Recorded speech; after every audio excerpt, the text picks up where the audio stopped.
Hey guys, how's it going? My name is Kim and welcome back to Uncommonkim.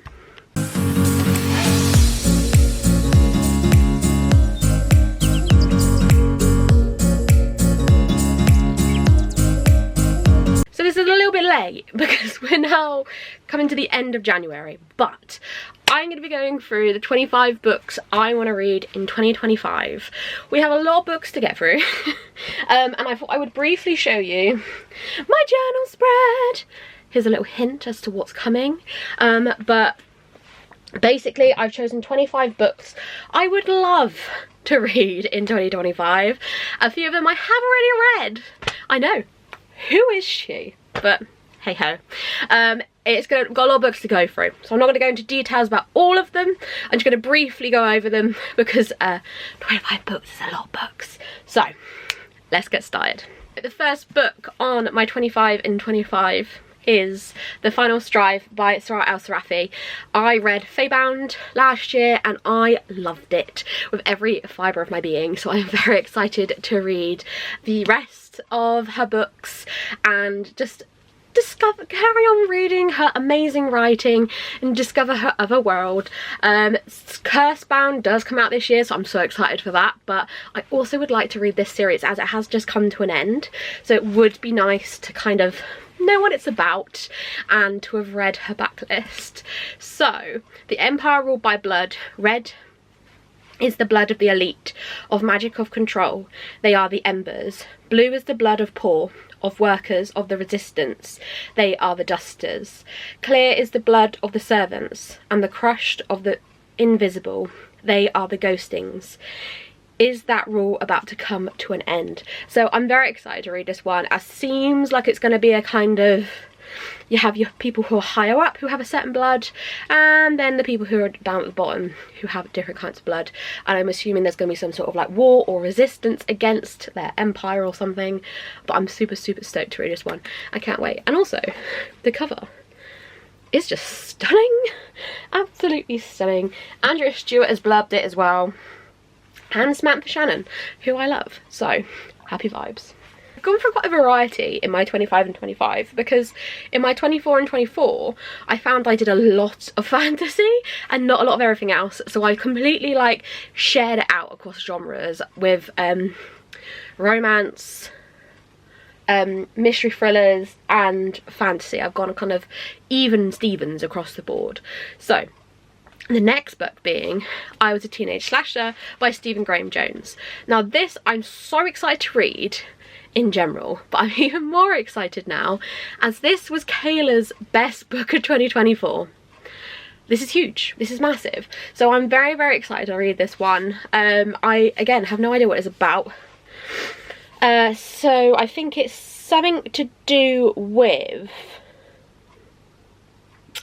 in the summer before senior year for best friends Tolly and Amber. They're not in the marching band, they're not in the FFA, they don't really count. Amber's the only native student in town and Tolly's the only only on the radar due to his father's recent death.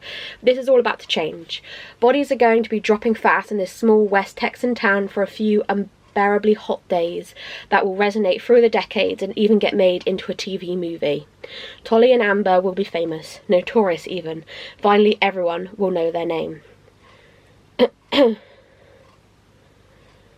X-raying the slasher genre, interrogating its motivations over the shoulder and in the voice of the killer itself, from a town he did some growing up in a year he was also 17. The kills will be poignant, the jokes will hurt, the violence will be endearing. Everything turned around for Tolly, for Amber, and for Texas. Be happy you weren't there. Be happy you're only reading about it.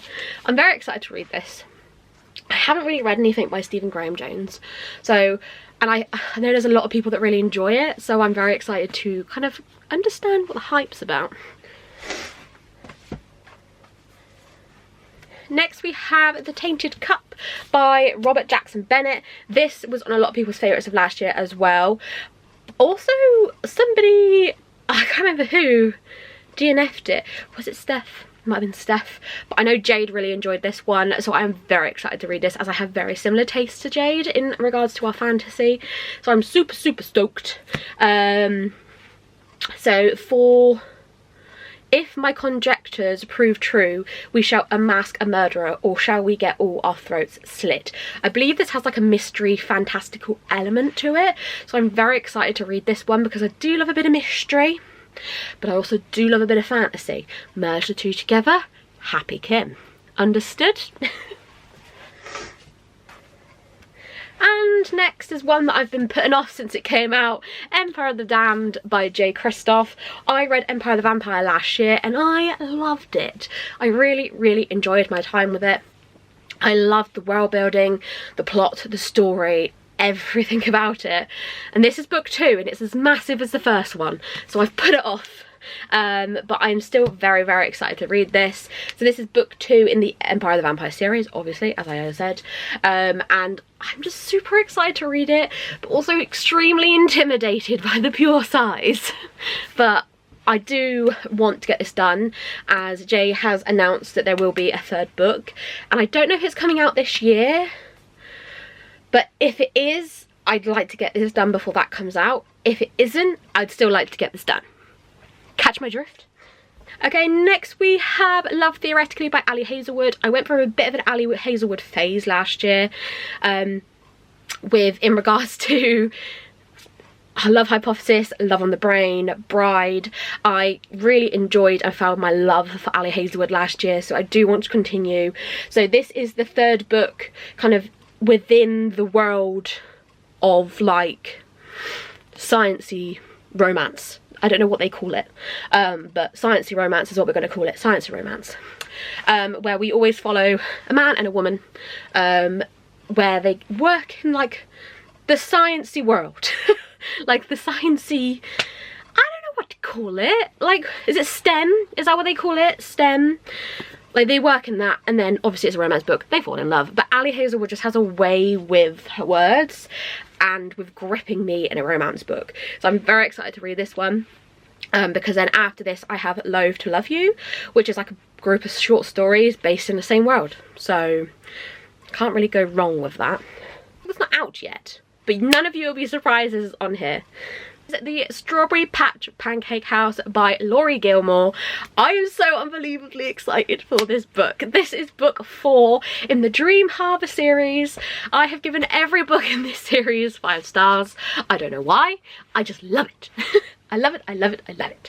So the first book being the Pumpkin Spice Cafe, second book being Cinnamon Bun Bookstore, and the third book being the Christmas Tree Farm. Yeah? Is that what it's called? Christmas Tree Farm. The favourite book in this series so far is Cinnamon Bun Bookstore. I loved it. I thought it was a phenomenal read. I love Noah with every atom of my being, and I'm super excited for there to be another book in this series. I believe we're getting 2 releases from Laurie Gilmore this year, and that makes me so excited. I have no idea who we follow in this one, however. I believe I met them in the Christmas Tree Farm book, but I have no idea who they are. They are going to be kind of newer characters to us, but I am so freaking stoked just to be back in the town, back with the folk. Oh, cozy vibes. And I believe this comes out not long after my birthday. Birthday's 4th of March, just in case you need to write it down. And I believe it comes out like maybe a week or so after that, so exciting.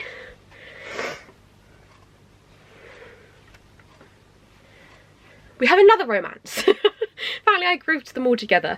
But that is Heartless by Elsie Silver. So I read, is it Flawless? Is that the first book? Flawless. I read Flawless last year, loved it, gave it 5 stars. There was crack sprinkled in those pages.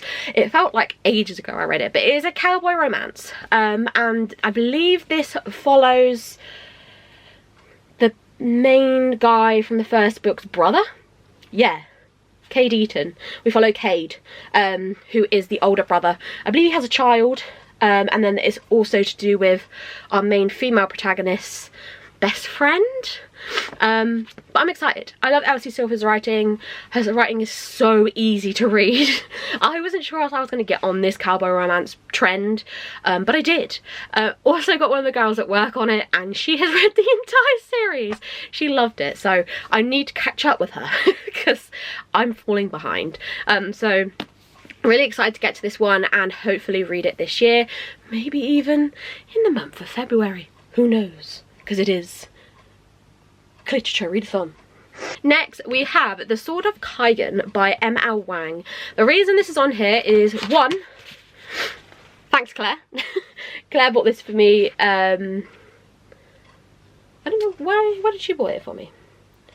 Haha, I thought you could stop me. Lol. I have heard really good things about this one.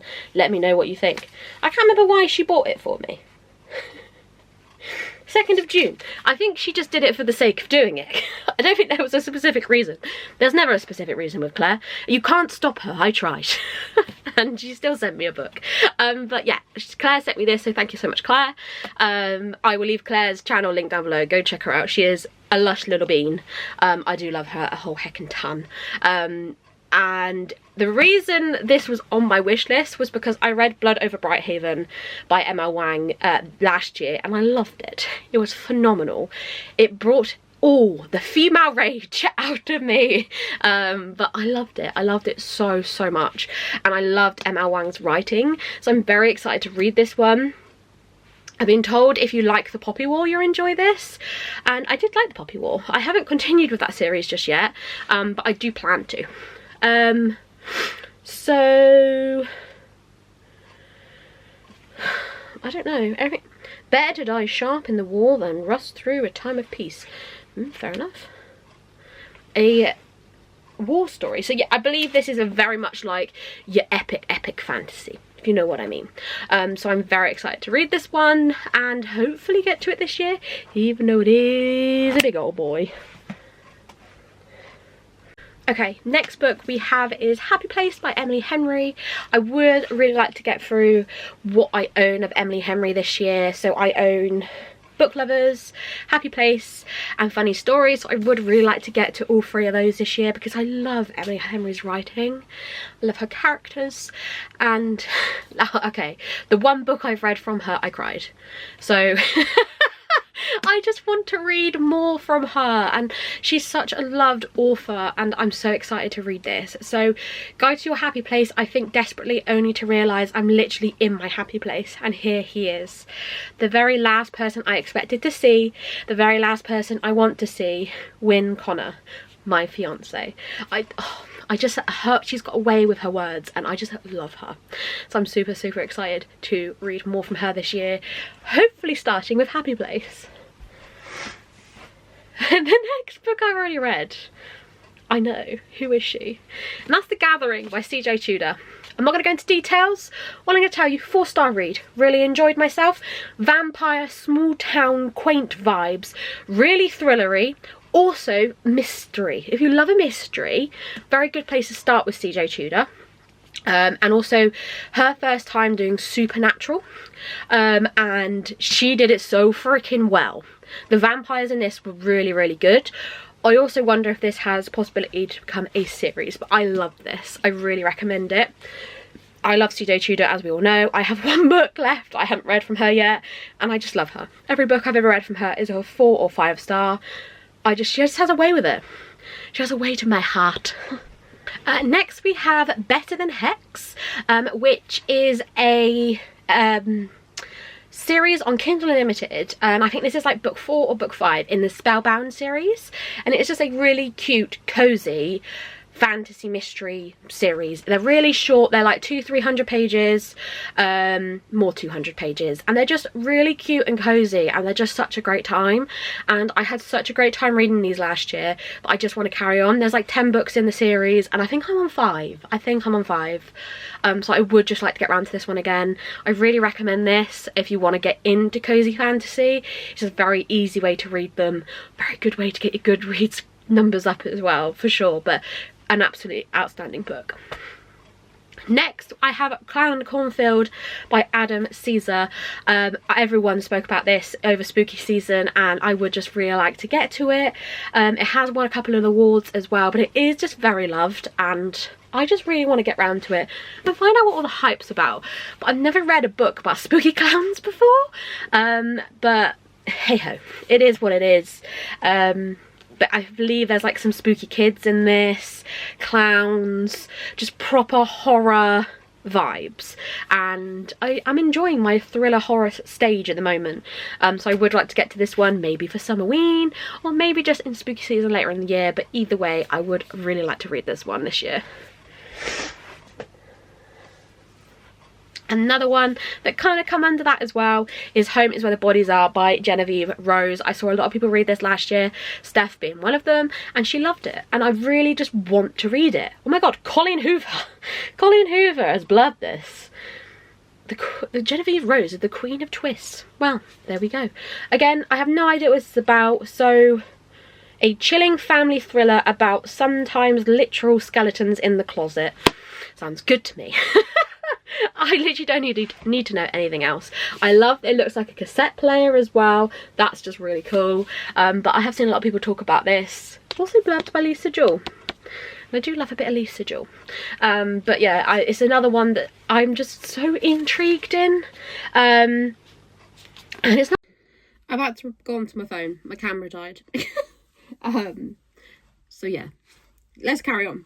So, next book we have is The Daughter's War by Christopher Bellman. The only reason I own this is because Mark Lawrence and John Gwynne spoke about it when I went to Bath to meet them when Fury of the Gods came out, and both of them recommended this. They both did. They didn't recommend anything else. They just both said they read this and really enjoyed it. So I'm very much wanting to read it. Again, I have no idea what this one's about. But I'm assuming it's going to be very much like John Gwynne vibes. So, the goblins have killed all of our horses and most of our men. They have enslaved our cities, burned our fields, and they still wage war. Now our daughters take up arms. Galva, to her 3 brothers, to whom the goblins will kill, has defied her family's wishes and joined the army's untested new unit, the Raving Knights. They march towards the once beautiful city overrun by the goblin horde, accompanied by scores of giant war corvids. Made with the darkest magics, these fearless blackbirds may hold the key to stopping the goblins in their war to make the cattle of mankind. The road to victory is bloody, and goblins are clever and merciless. The Raven Knights can take nothing for granted, not the bonds of family, nor the wisdom of their leaders, nor their own safety against the dangerous war birds at their side. But some hopes are worth any risk. A shattering fantasy adventure, a standalone novel is set during the war-torn goblin-infested years just before The Black-Tongue Thief. So The Black-Tongue Thief is the book that comes after this. So I thought I would read this one first and then go on to The Black-Tongue Thief. And I'm just very excited to read it, to be honest. Also, the cover is absolutely stunning. Stunning! Next, we have Lock Every Door by Riley Sager. As I've said in previous videos, I kind of want to read through like Riley Sager's backlist. I've read his most 2 recent reads or releases. I read Middle of the Night and what's the other one? The Only One Left I loved and I gave 5 stars, and The Middle of the Night I gave a 3 and thought it was shit. But I do enjoy Riley Sager's writing, but I've been told a lot of their older stuff is better. So I'm gonna go for Lock Every Door, as well as all the others. But no visitors, no nights spent away from the apartment, no disturbing the other residents, all of whom are rich or famous or both. So these are the only rules for Jules Larson's new job as an apartment sitter at the Bartholomew, one of Manhattan's most glamorous and secretive buildings. Recently heartbroken and just plain broke, Jules is captivated by the splendour of her surroundings and accepts the term, ready to leave her past life behind. As she gets to know the residents and staff of the Bartholomew, Jules finds herself drawn to fellow apartment sitter Ingrid, who comfortingly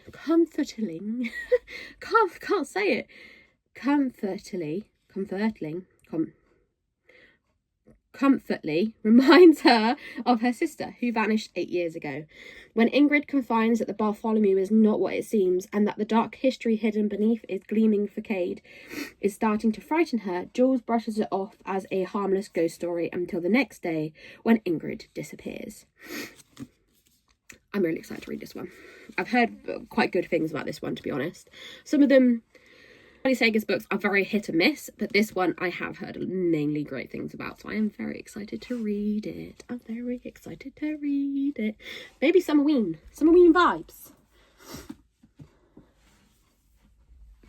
Next, we have The Dragon Republic by R.F. Kuang. So this is the second book in the Poppy War trilogy. I read The Poppy War a couple of years ago now, and I really enjoyed it. Gave it 5 stars. Read it in 24 hours.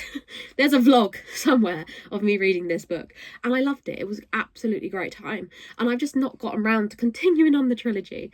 So I would really like to continue that this year and do get it done, get it read, get it out of the bin. Do you know what I mean? I, to be honest, can't really remember what the Poppy War was about. If I am going to read this, I'll probably reread the Poppy War as well. But I remember it had, like, at the beginning, like, school settings, and then towards the end of the book, you go into full war settings. But it was a great time. Really fast, quick-paced, intriguing read. So I really just want to get on and finish the trilogy, basically. Next we have The Dead Romantics by Ashley Poston. I love Ashley Poston. I read a lot of her old YA books when I was younger, and I loved it. And now that she's doing adult romance, I really just want to get on and read it too. I know a lot of people have read these books and absolutely loved them, so I just want to find out what the fuck's going on, you know? So in this one we follow Florence Day, who is a ghostwriter with one big problem. She's supposed to be penning swoon-worthy novels for the famous romance author, but after a bad breakup, Florence no longer believes in love. And when her strict but undeniably hot new editor, Benji, refuses to give her an extension on her book deadline, Florence prepares to kiss her career goodbye. When tragedy strikes and Florence has to head home, the last thing she expects to see is a ghost at her front door. Not just any ghost, however, but the stern form of her still very hot, yet now unquestionably dead, new editor. As sparks start to fly between them, Florence tells herself she can't be falling for a ghost, even an infuriatingly sexy one. But can Benji help Florence to realise love isn't dead after all? It just sounds so cute!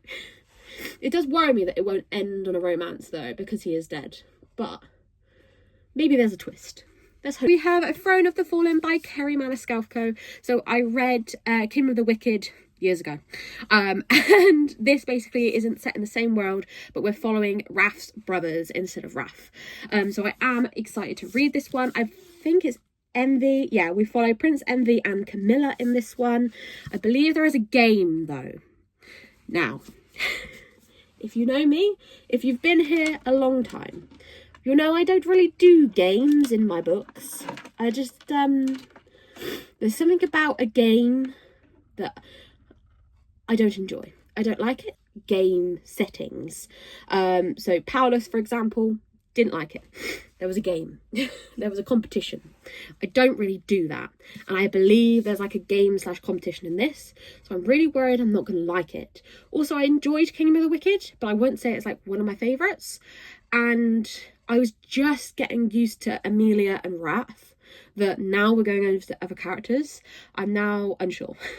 So I'm a bit nervous of this read. But I have just got the Throne of Secrets Fairy edition.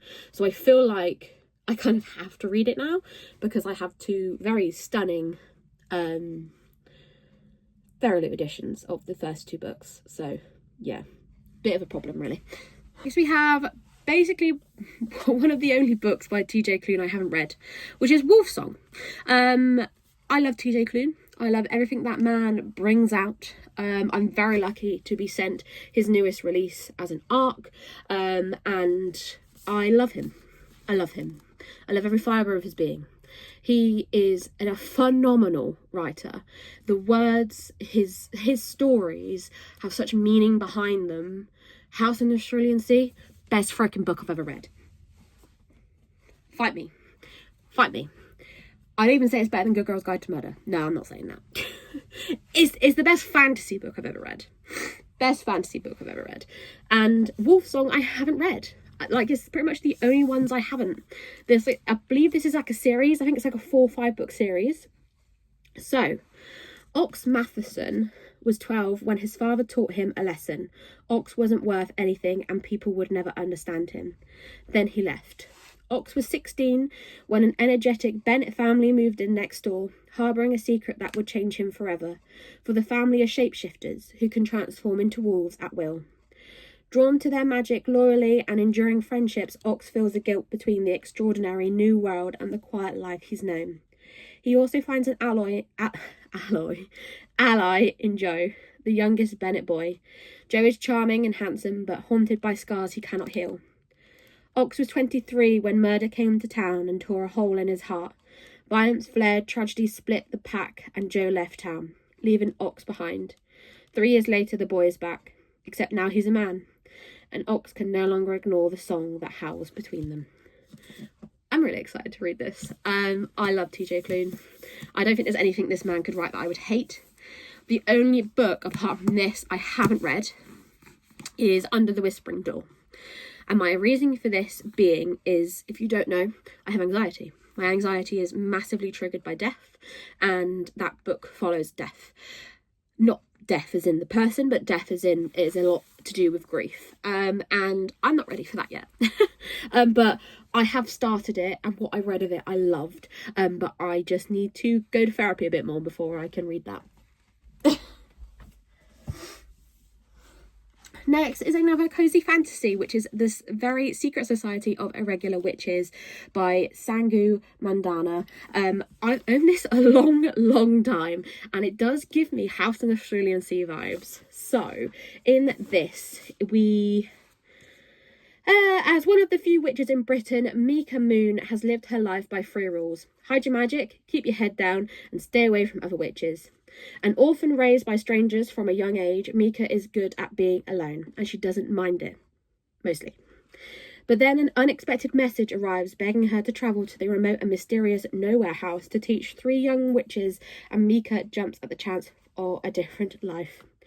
Nowhere House is nothing like she expects, and she quickly tangled up in the lives and secrets of the quirky, caring inhabitants.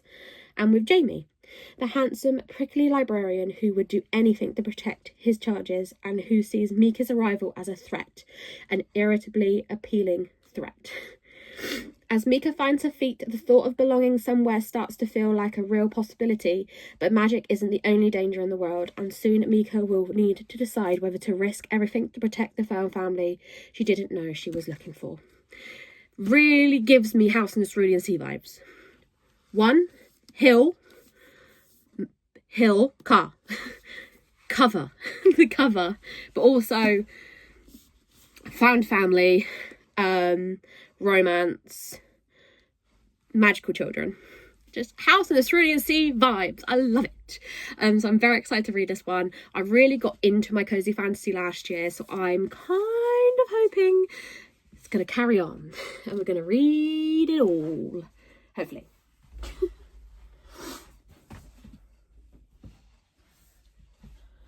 Right, last 5. I'm shattered. Last 5 books. Book number 20 is Truth Witch by Susan Dennard. I read the Luminary series over the past couple of years after they've been released by Susan Dennard, and I loved them.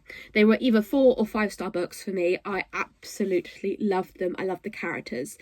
I have been told I will love The Truth Witch, and I believe them. I have no idea what this is about, but it is a part of a series, I believe. So we're starting a lot of series in 2025. It is what it is. But so in a contestant on the edge of war, 2 witches hold its fate in their hands. It says continent, not contestant. Continent. Young witches Sapphire and Isolate have a habit of finding trouble. After clashing with a powerful guildmaster and his ruthless blood witch bodyguard, the friends are forced to flee their home.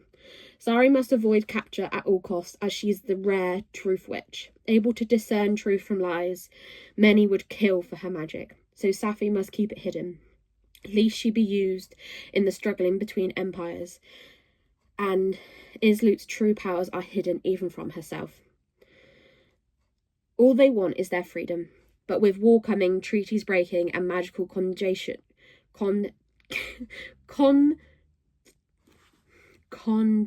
contagion sweeping the lands, the friends will have to fight emperors and mercenaries alike, for some will stop at nothing to get their hands on a truth witch. I've heard a lot of people have read this and really enjoyed it. It's kind of, as the series has gone on, I haven't heard as much about it, but I have owned this for years, so it is a TBR there, and I am very excited to read it. It's also very floppy. Next, we have One of Us is Back by Karen M. McManus. This is the last book in the One of Us is Lying trilogy. I just haven't read it yet. There's no ifs, no buts, no maybes. I just haven't read it yet. I really enjoyed One of Us is Lying and One of Us is Next. I love YA mystery. I have a bit of a thing for YA mystery, if you didn't know. Hence these two shelves. I love a YA mystery. I absolutely love young adult mystery books. I don't know why, I just do. It's my favourite genre. And One of Us is Lying and One of Us is Next was the first YA mysteries I ever read. Then I read A Good Girl's Guide to Murder, and then I fell in love. Holly Jackson. But this is the third and final book in that trilogy, and I just haven't read it yet. That is all it is. But I believe, so the students of Bayville High finally think they're safe. But as mysterious billboard messages appear, time for a new game, Bayville. The students go missing, and it's clear that this game has deadly consequences, and no one knows the rules. Now everyone's a target, time's running out, and a killer is lying in wait. And this, I believe, brings back all the characters from the previous two books, so I'm very excited to read it. And I don't really know an awful lot else about it, but Karen never disappoints. Book I heard about last year during Realmathon, and ever since I've just been thinking about it, but I haven't read it, and that is Rage of Dragons by Evan Winter. So Cassidy spoke about this during Realmathon last year and said how much she enjoyed this book, and it is a series, but I think we're still waiting on book 3 because he hasn't released it yet. So I thought, let's get my butt in gear, let's get ready for book 3. So this is book 1. So this is The Rage of Dragons. So a novel that started as a self-publishing sensation has become one of the most acclaimed epic fantasy debuts of recent years. Wow, okay. Oh my god. it's been blurbed by James Einington, Django Wexler, and S.A. Chakraborty. Mad. That's some big names. Big names. So, the Queen had the will to do what must be done, striding past the bodies of the gifted she sacrificed and ignoring the horrified faces of her ruling council. She turned away from the foreign lands that would be her people's new home. She quit the ship's deck, descending stairs that took her from the light to dark, and finding herself alone in the false twilight, placed a hand to her stomach. She had so little of Tesori left, but what she had she would protect. Let them think me a monster, the Dragon Queen thought. I will be a monster, if that means we survive. Interesting. I'm very excited to read this one. I have only heard great things, so I don't really think anything could go wrong. Last two. We have The Maid by Nita Prowse. So this has been out for years. This won multiple awards, and it was loved by a lot of people, and I've owned it for a long time. Have I read it? No. But I really do want to. I just haven't. But look, there's a house. How cool. I like that. Oh, blurbed by Lisa Jewell. Can't really go wrong, can you? So, Holly the maid is all alone in the world and nobody. She used to be invisible in her job at the Regency Grand Hotel, plumping pillows and wiping away the grim dust and secrets of the guests passing through. She's just a maid. Why should anyone take notice? But Molly is thrown into the spotlight when she discovers an infamous guest, Mr. Black, very dead in his bed. This isn't a mess that can be easily cleaned up, and as Molly becomes embroidered in the hunt for the truth, following the clues, whispering in the hallways, she discovers a power she never knew was there. She's just a maid, but what can she see that others overlook? I'm very excited. I love a mystery, and I love it when there's like a little bit of a twist as well, and I feel like this is going to be right up my street and hopefully a 5-star. I just need to get my arse in gear and frickin' read it. Yes. I am so bored of this now. Right, last book. The last book is The Taking of Annie Thorne by C.J. Tudor. This is the last book I have to read of C.J. Tudor. I have then read all of her books. Every single one of them is a standalone. She doesn't really do series, but they're all thrillers, horrors. She is basically, as people have said in the past, the female Stephen King. I agree. Stephen King has also blurbed all of her books. Thanks, Stephen. You're legend. Right. Then, one night, Annie went missing, disappeared from her own bed. There were searches, appeals, everyone thought the worst, and then, miraculously, after 48 hours, she came back. Though she couldn't nor wouldn't say what had happened to her.